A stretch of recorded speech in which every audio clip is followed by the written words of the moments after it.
விடுதலை சிறுத்தை அந்த கட்சிக்காரவங்க நான் எதை பத்தியுமே தப்பா பேசல. எல்லா கடவுளும் ஒண்ணு அப்படின்னு சொன்னதுக்கு ஒரு 20 பேர் சேர்ந்து நான் வார்டு சர்வீஸ்ல வேலை பார்த்தவன 20 சேர்ந்து என்ன ஏதுன்னு கேட்காம என்னை அடிச்சு விட்டாங்கய்யா. அடிச்சு இப்ப இங்க நெஞ்சு வலிக்குது. யாரு கேட்டா விடுதலை சிறுத்தை அந்த கட்சிக்காரங்க தாயா. நான் ஒரு தவறும் போடல.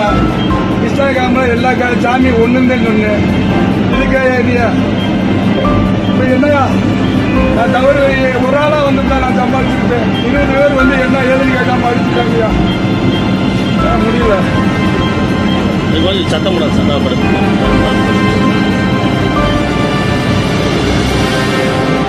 உடனுக்குடன் தெரிந்து கொள்ள எங்கள் நியூஸ் சேனலை சப்ஸ்கிரைப் செய்யவும்.